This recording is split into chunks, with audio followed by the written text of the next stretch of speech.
webinar is on the topic of writing an academic article. And as Volodymyr introduced me, I work as a professor at the City University of New York in Borough Manhattan Community College. Overall, the presentation will consist of 4 major parts. It's the process of writing. Then I will speak about writing the first draft, which is the core of this presentation. Then I will explain a little bit about revising and editing and about the publishing stages. But overall, the whole webinar, the structure of this webinar will be the presentation. Then after that, we will have question and answers. And if time permits, we will go into the analysis and discussion of an academic article so that the information from this presentation can be applied, and there will be more examples for you that can be used later in your own writing. So the first part is about the process of writing. And in overall, the process of writing for any genre, for any type of task or assignment, consists of these roughly defined stages, such as brainstorming, planning, taking notes, thinking about the topic of writing. Then after that, there can be several drafts. So it's the drafting process, and after each draft, there is revising and editing. And the difference between these two is that revising requires major changes. So the changes at the level of content, the changes at the level of coherence, development, how deep the writer goes and explains how many examples the writer provides. While editing is just the minor changes, which can be about grammar, vocabulary, while they are important, but they don't require major changes to the structure of the text. Formatting would belong to the editing as well. So it can go through these several rounds: drafting, revising and editing, drafting, again, revising and editing, as many as needed, and then some sort of publishing. So if it is an academic article, that it can be publishing in an academic journal. If it is something that the writer writes for a blog, for example, then it would be publishing on a blog.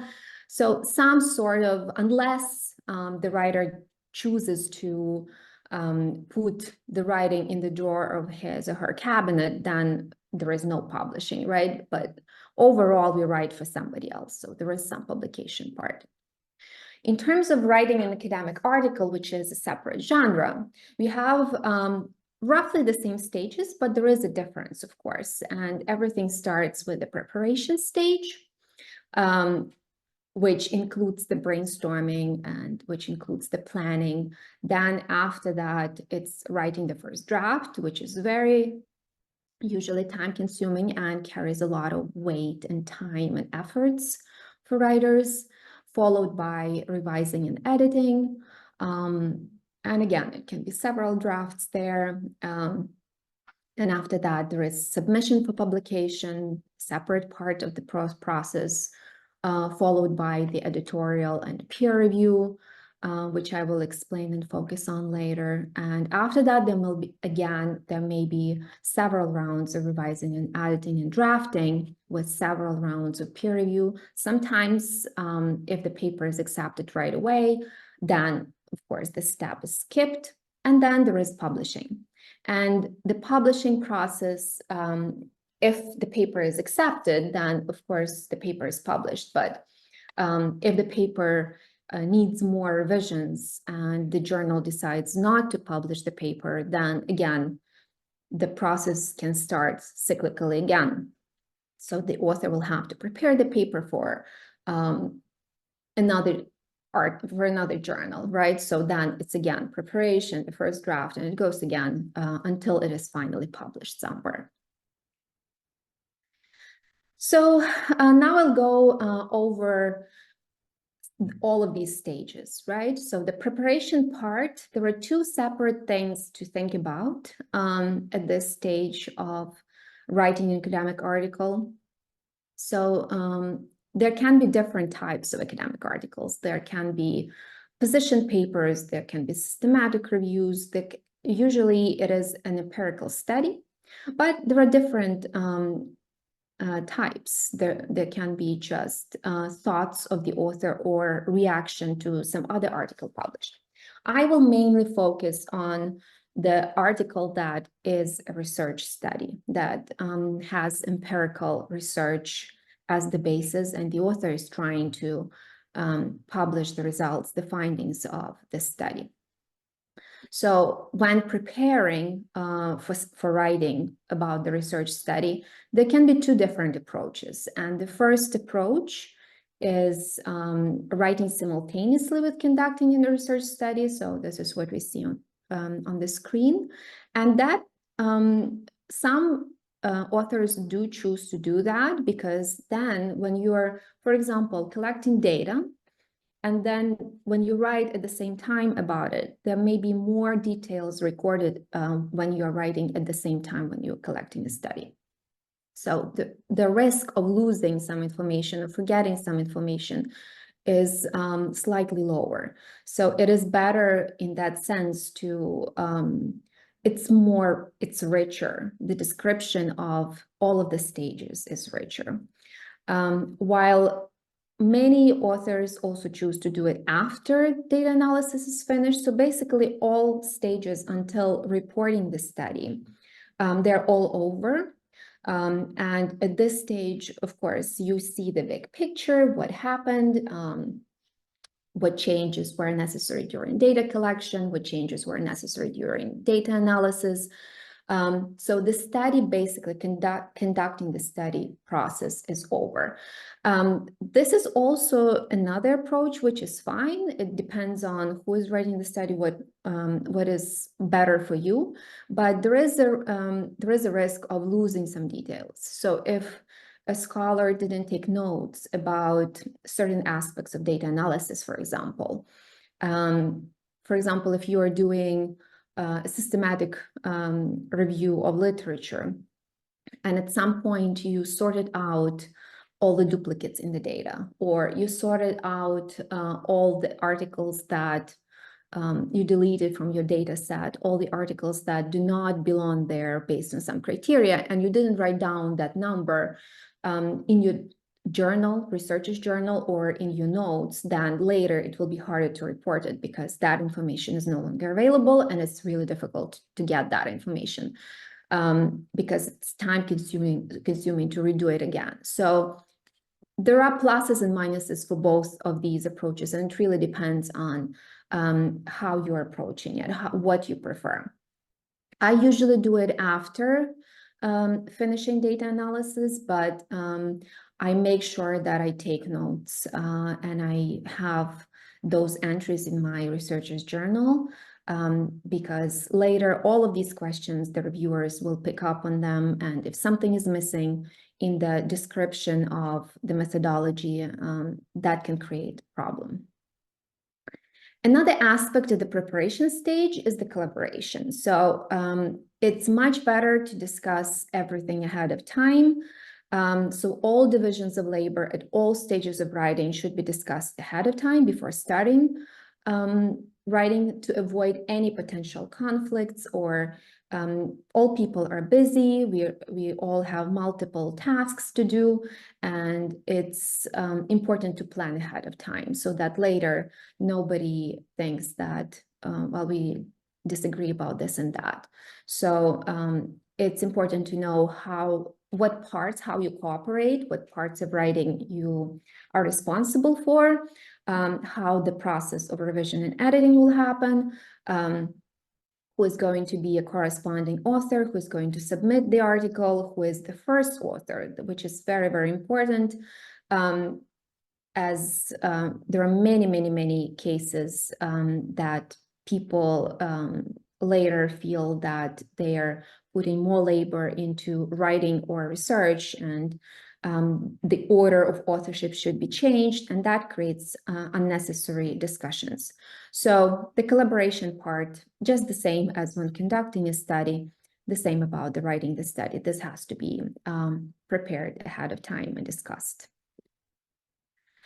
And we are getting to the core of this presentation. So writing the first draft, which is a big part of work. Usually I say that it is 50% of 50% of all of the work goes into the first draft, unless something is wrong with the study itself. Because if there are some drawbacks in the methodology, then it can require another first draft. So hopefully the study is all sound. All aspects, everything is conducted well, and now it is just a matter of sitting and writing. And I will focus less on individual styles of writing because this presentation is more about the structure of an article, the development, the potential pitfalls and drawbacks in the process. But at this stage, just on this slide, I will encourage everyone to reflect when you write best. So when you're most productive, some people prefer writing in the morning, some people prefer writing in coffee shops.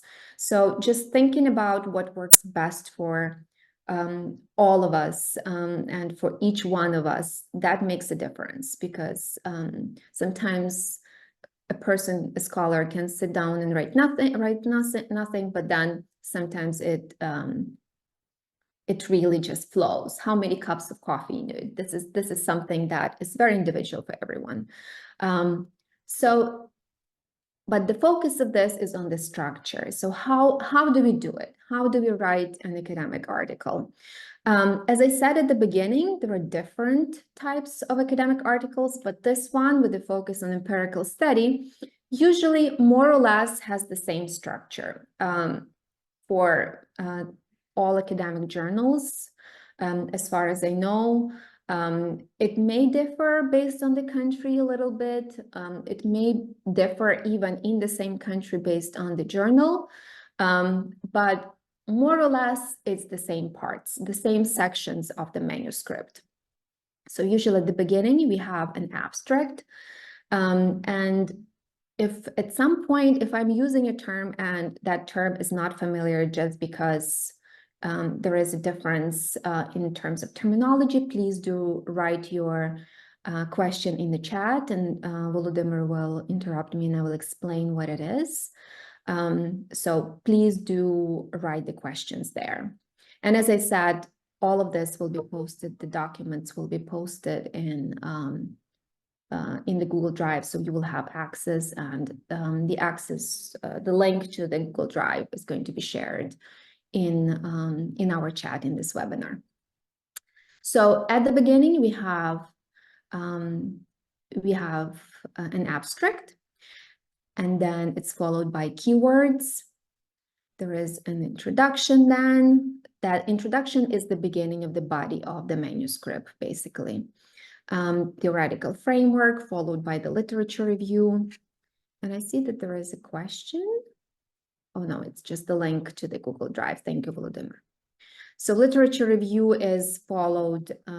We have the literature review, then we have methodology. The methodology consists of two subsections, which are context, setting, participants, then data collection, data analysis. We have findings or results, discussion, conclusion, references, and appendices. And now I will talk about each one separately. So this is the general structure, the usual structure of an academic paper. So what do we do with the abstract?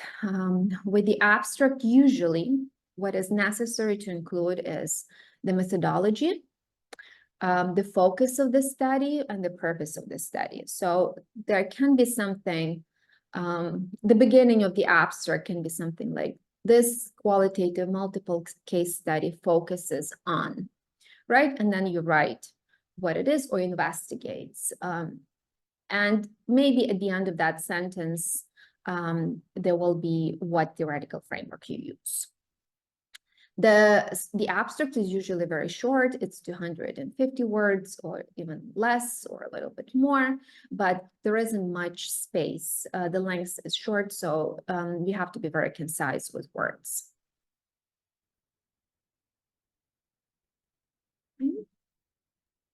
After that, we have the information about the context and the participants. So usually it's a good rule to include, for example, something like 19 participants from the university level course are participated or volunteered to participate in the study. So 19 students, right? And then you say in what country, in the southeastern part of the United States, for example, or in Ukraine, in the west of Ukraine.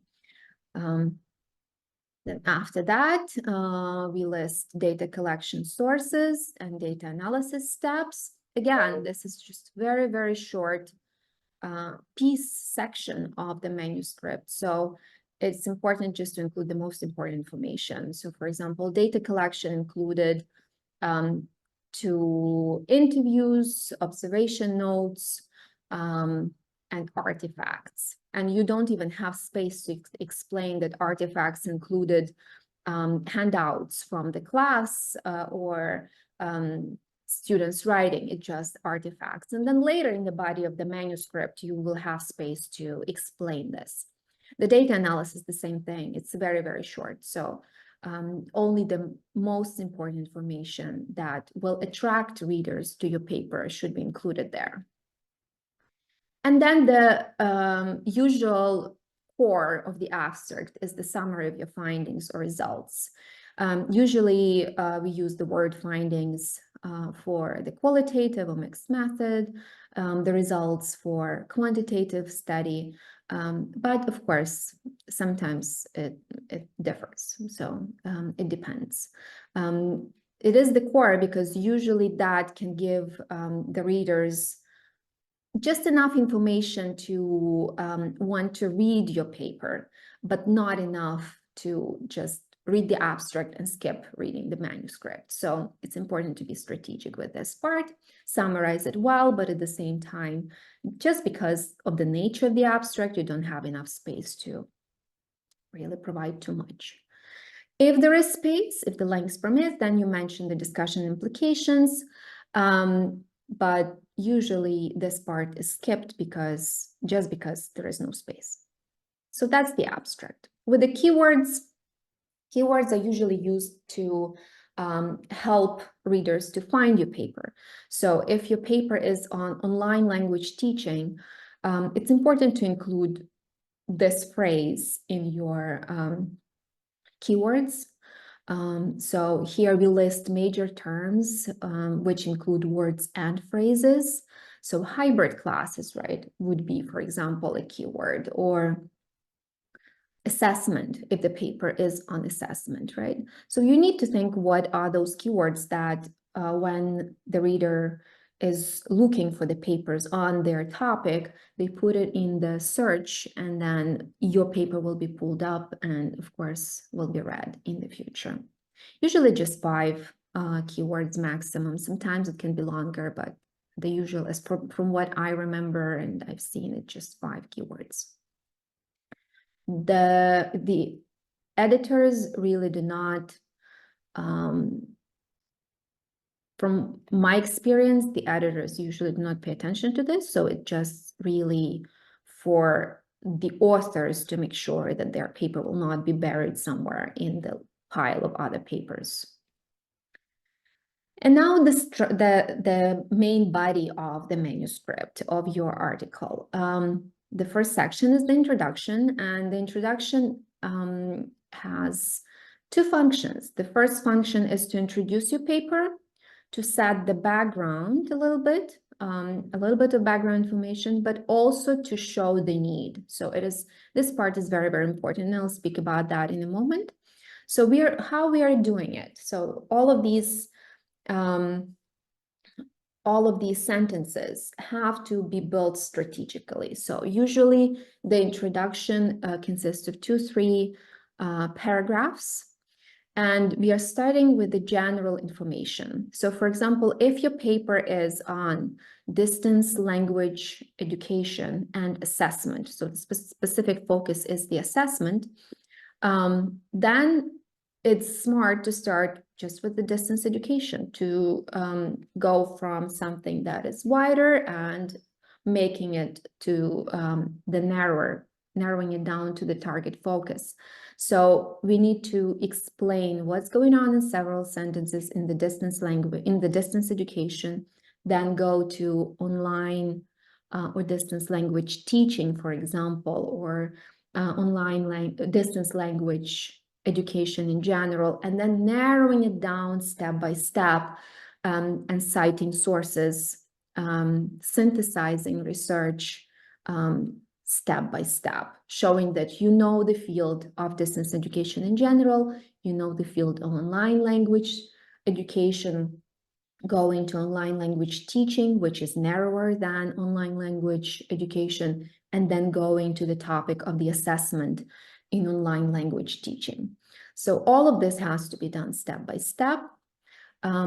As I said, supporting statements with the synthesis of recent research is very important. The last 5-10 years, usually for the search of the research studies, published articles. And this part is very, very important, number 4, explicitly showing a gap, or maybe there are several gaps in research and practice, and stating the need for the study. So usually the editors at this stage, when they get the article and it's not sent out to the peer review right away, it's the editorial review.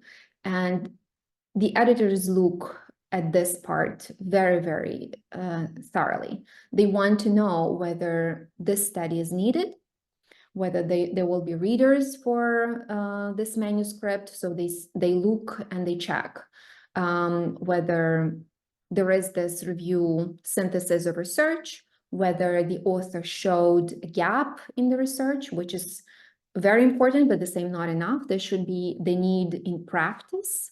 So it's not only important that nobody has done research on this topic, but it's also very important that there is a need in practice, that educators really need this. And after that, it's very important to explicitly state why there is a need for this paper. What are you achieving with this? Then if that is there, then of course the readers will be interested, the editors are interested. And usually the introduction ends with the research questions. So after the authors showed the need for the study, then there are research questions that guide the whole inquiry, that guided the whole research. Or sometimes it is just the purpose of the study. So with this multiple case study, we fill the gap, we address the need, and we do this and that, right? Very briefly in several sentences. So the last part is a separate paragraph, and it has to be there because the editors also check if there are research questions. What are you doing with this study, right? Okay, let me just check if there is. Okay, we don't have any questions.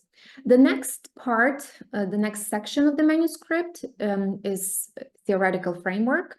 This part sometimes is skipped, especially in quantitative studies, which I think, personally, I think this is important for any kind of research. With qualitative research and mixed method studies, you will see it more often. In this part, what we should include is the introduction of the theory that serves as a theoretical lens.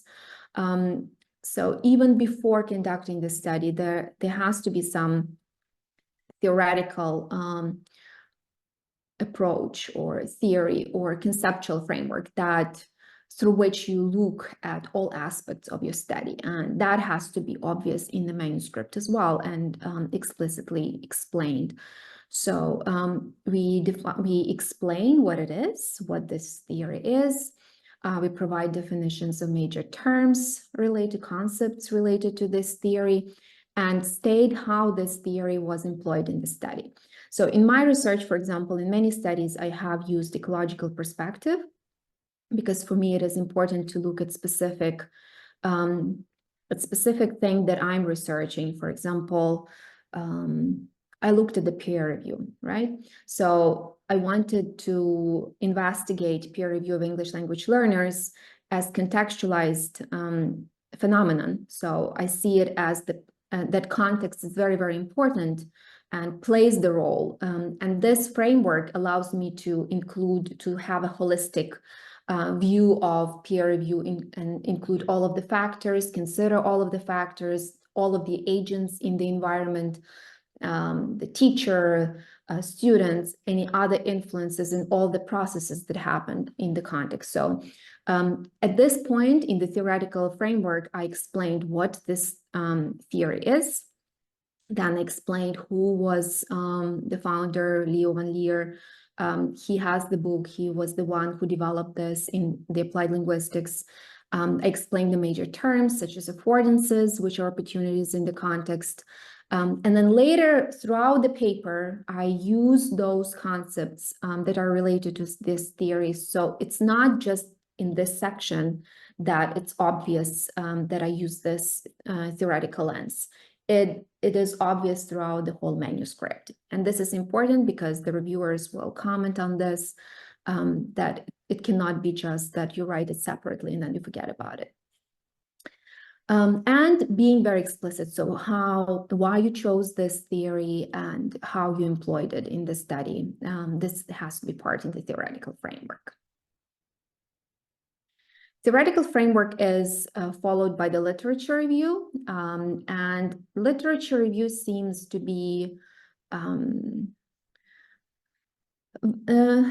rather time-consuming part of the paper because it requires a lot of synthesis and a lot of preparation ahead of time. In this part, it's very important to plan ahead. So usually there are 2-3 subsections of this part that have to be developed ahead of time. It's very important to develop these subtitles. So when I will share how I do it. Of course, there may be other ways to approach this, but I usually think, again, from the wider, more general, going and narrowing it down to more specific focus of my paper. So for example, if the paper is on assessment in online language teaching, I would start with the first subsection of online language education. And then I will review and synthesize the findings of the studies on online language education. Then I would go more specifically in online language teaching and have subsection and synthesis on that, and then go into more specific review and synthesis of studies on the assessment in online language teaching. And only in the last part, I would do the summary of those studies. In the other parts, I will do the synthesis and will include more, not many details, just the synthesis of findings. So as I wrote here for number 2, it's the synthesis of findings, not the describing of the studies. So saying the many studies have focused on online language education, this is the description. But when you say previous studies on online language education found that, and then you explain what they found, then it is the synthesis, providing citations to every study that you review, which is very important. Again, the focus should be on recent research. Usually it is the rule 10 years, but it's very important to include seminal studies. So they can be older, but if they were very influential, they should be included here as well. Then including the review of all studies, which later be decided in the discussion section. This part is very, very important because the literature review, the function of the literature review, the purpose is to show what has been done and provide the foundation for you to interpret later and discuss these results in the future when you write the discussion section. So if you cite something in the discussion section, it has to be included also in the literature review part. If the researcher hasn't, if the author hasn't included research questions at the end of the introduction, then it happens that the research questions are listed at the end of the literature review, which is totally fine because here it's There is more background. The need, again, is very clear. So it's okay to put the purpose at the end of the introduction and the research questions at the end of lit review. The part in methodology is very short. It's when it is just methodology, but it includes 2 other subsections, which I will also explain. So in the methodology, just 1 paragraph, it's important to state the methodological design of the study.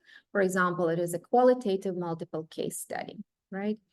And then explicitly explain the reason. So why is it qualitative multiple case study? Why you chose qualitative approach? Usually it is because of the research questions, right? But also, why is it case study and not phenomenology? So using the proper citations that make your choice of methodology sound is very important. Context, which is subsection of methodology, should include the description of the setting, which goes again from more general to more specific.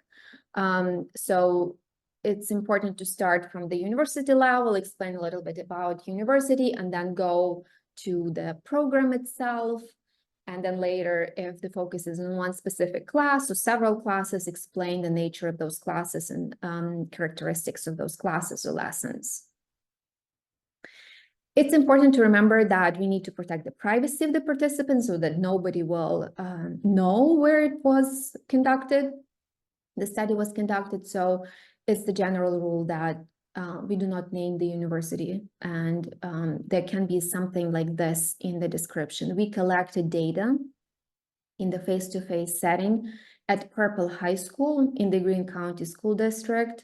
So here, Purple High School and Greene County School District, they are pseudonyms. But it's fine to say in the southeastern part of the United States and online, right? Still not specifying that specific city and not saying what school or what district or what university you conducted the research.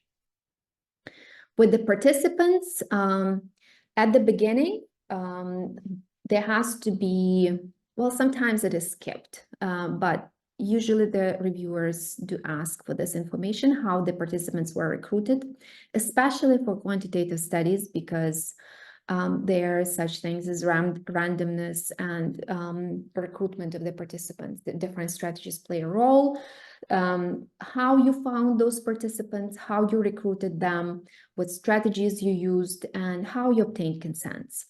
So this part differs in different contexts, in different universities, in different countries.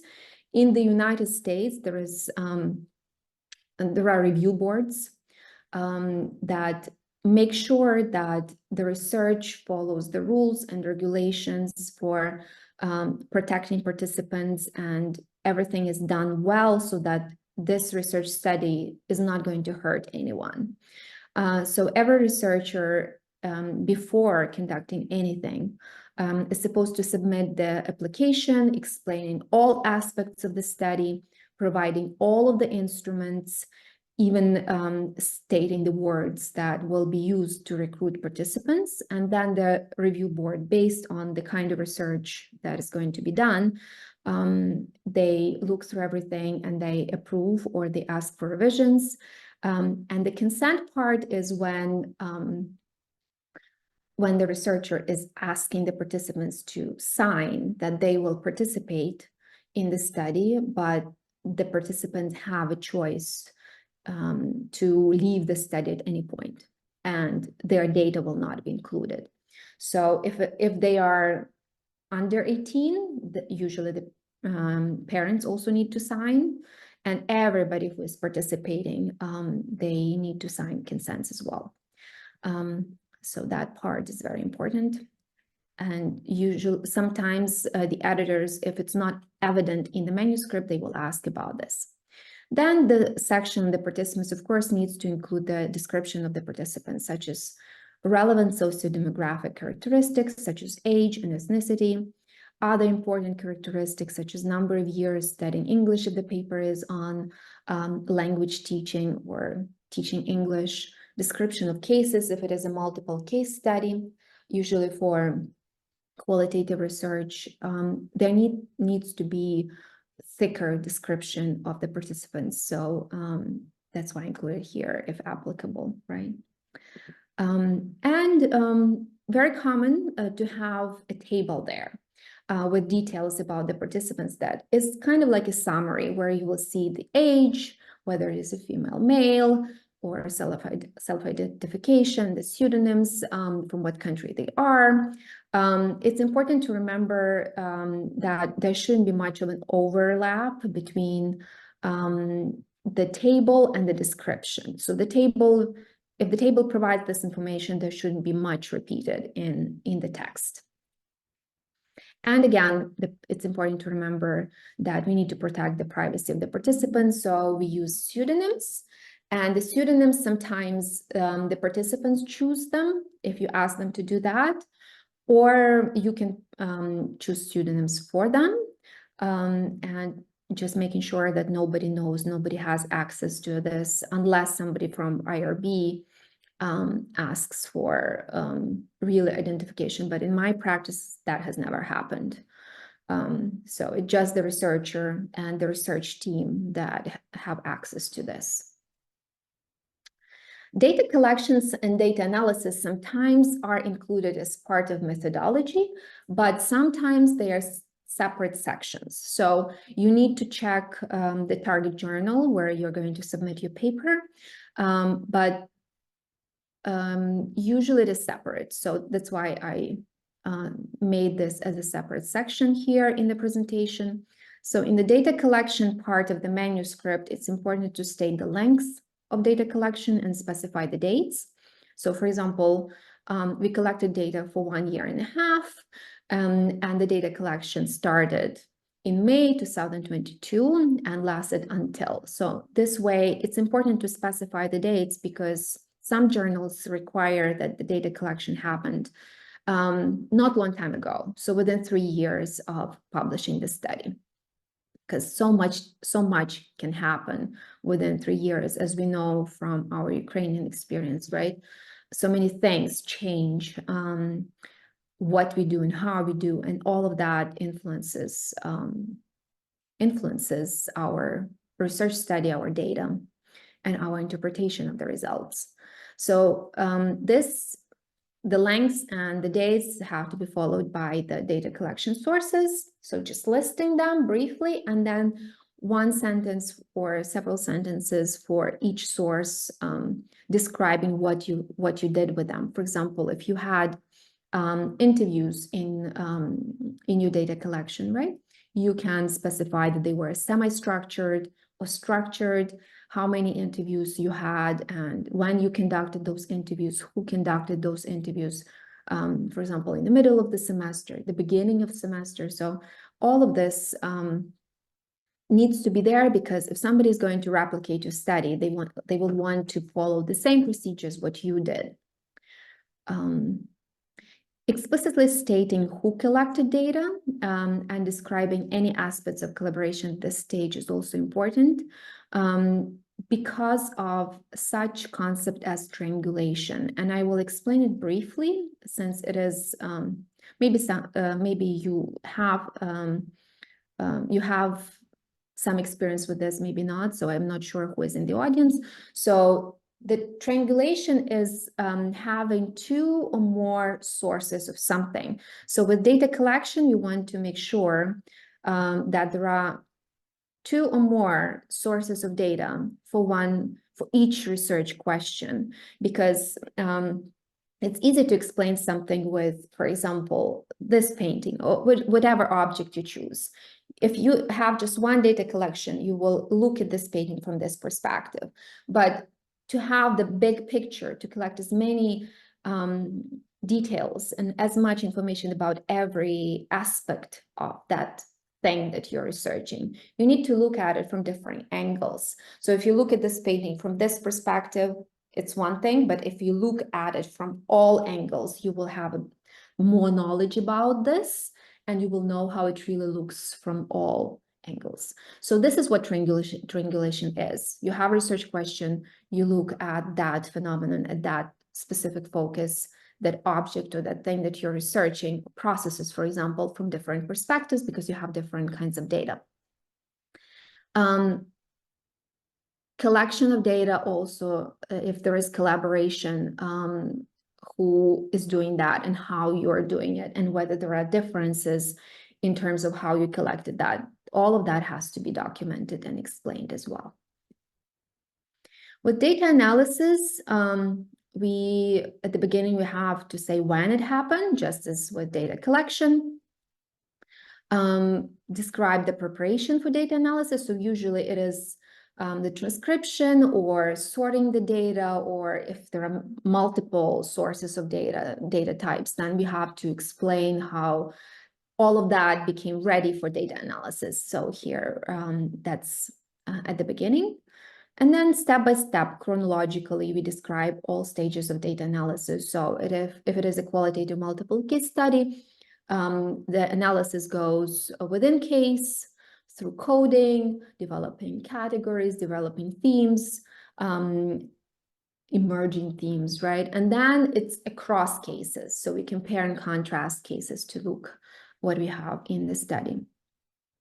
It's very important to include examples, names of the codes, how they were grouped, how codes were grouped in the categories, how themes emerged, and corresponding excerpts of data for each of these, to make very explicit and to make clear how data analysis was conducted.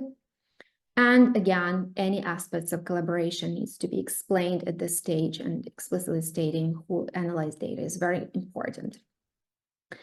Another piece that sometimes is missed, and every single time the editors and the reviewers will comment on this, it's very important to explain and acknowledge biases. While we do try to make it as objective as possible, all of researchers, all scholars have their own biases, and being from a certain country, for example, or having an interest in teaching with technology, all of things that we need to be aware of, our positionality have to be explained and acknowledged. After that, specifying the nature of triangulation, as I said, triangulation in data collection, but also in data analysis.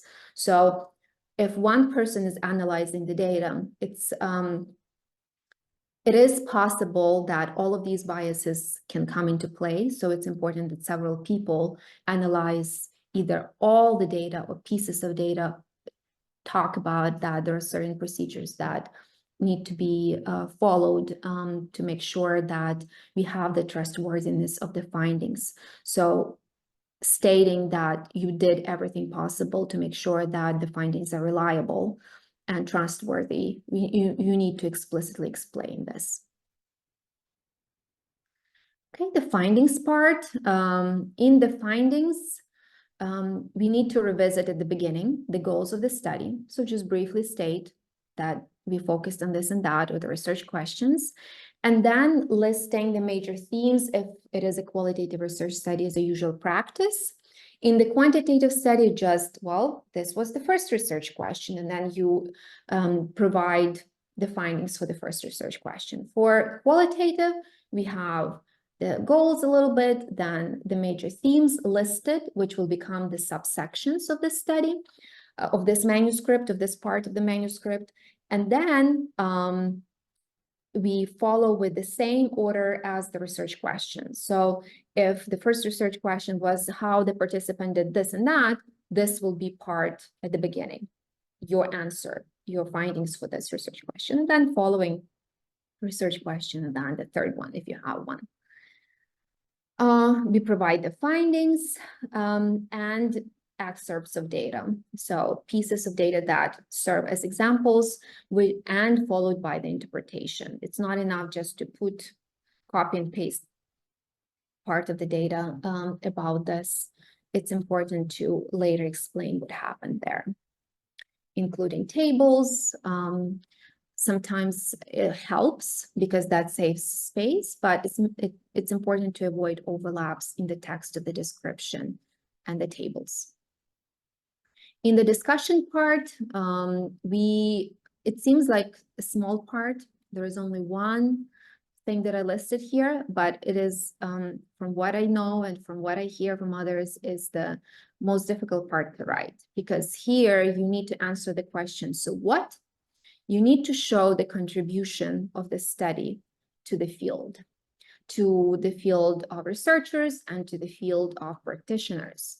So it's important to discuss the findings of the research with the reference to the previous studies and to show your contribution. The conclusion part usually is a short one. There you provide the summary of the study, summary of the focus and its findings. Then it's followed by the implications. So what it means for researchers, what would be the next steps, and usually it's the list of other themes or topics that could be researched because, well, you've done this and now there is something else that has to be done. And for practitioners, for educators, what can be done in, what can be changed in the classroom based on your findings. Usually there are limitations of all studies, so it's important to include them either in the manuscript, before the conclusion, or in the conclusion part. So acknowledging them, making sure that, well, for example, you conducted a quantitative study and you had not 30 participants, but 28. And according to the power analysis, you needed to have more participants. So it's important to acknowledge that and to show that this is the limitation, and you try to remediate that in a different way. And that was about the writing the first draft.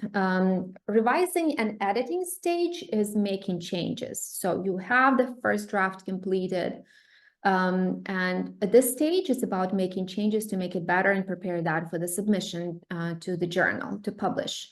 So my advice is to check author guidelines either before writing the first draft, because then you know and you immediately can follow the template or the requirements of that journal. Or you, at this stage, you check author guidelines on the target academic journal, and you make sure that, well, for example, this section has to be combined with another section. And then making big changes. So these are global changes, as we call them. It's the changes to the content, the development, missing, for example, pieces of data there to illustrate something, organization, making sure that all of the pieces are organized and they flow and coherent, how they're connected. Editing should be the next stage, the next part, the next process. It's grammar, vocabulary, spelling, and formatting. And with formatting, it's important to follow the style that the journal is following. So for example, in the CALICO Journal, where I'm part of the editorial team, we follow APA style, which is American Psychological Association style 7. Some journals follow MLA, so it depends on the field, it depends on the journal, so it's important to know ahead of time, because all of the references, all the citations will have to be redone following that style. And then the exciting stage of publishing. So at the preparation stage for submitting the paper, we have to write a cover letter, usually, where we state, well, we are very happy to submit this paper, we give the title, and this paper focuses on this and that, and this paper is making this contribution to the field. So being very explicit in the paper what you're doing with this paper, why this paper is important to publish. The title page of the manuscript goes separately, because usually there you include your name, your affiliation, the university, and sometimes the bio goes there. So the short bio, who you are, what your research interests are, where you teach, what your affiliation is, that goes there. The acknowledgements is a very short part at the end of your paper, and acknowledgements, it's just where you thank somebody that had positive influence, or you thank participants, or you acknowledge that there was a grant that financed your study. Either during writing the manuscript or at this stage, there needs to be removing of all of the details about the authors in the manuscript. So if, for example, I include my study in the literature review, I would write author and in parentheses the year. And then at the end in the references, I will also include author in the year so that nobody will know who I am, because the whole process of peer review, usually for good journals, it's anonymous. So the reviewers do not know who you are, and the authors do not know who the reviewers are. Then the paper is submitted, and the paper is submitted. After that, there are two stages: the editorial review. So for example, in the CALICO Journal, we have all of the papers that come into, that are submitted to the journal. They go through the editorial review. 3 editors assent these papers, and we all vote, we all read, and we all say whether it is good enough to be sent to the reviewers, and the majority wins. So usually it is short in terms of time. It's usually several weeks, and the final decision is there if it is rejected. If the editors say that there has to be something that either the focus is not within the scope of the journal, or the paper is not ready, and there needs to be a lot of work, and it's not ready for the reviewers, then it will be rejected, and it is the final decision. If it is ready for the peer review, then peer review stage lasts about 3-6 months, and it is 2-3 reviewers that look at the paper and send you the feedback. And that feedback includes suggestions for revision and editing, and usually it is very thorough. So if you have good reviewers, first of all, they do it for free, and they put their time, that's their service to the field, and they take time to read it, and usually they are constructive, so they really want to make your paper better, and make it ready for the publication. So usually the authors, unless something is really off, usually we make sure that we follow the suggestions and explain after that, after we made the revisions and editing, that I followed this and I didn't follow this, why? And at this stage, it did go a lot over time, but we have some time for questions and answers. Thank you so much for listening.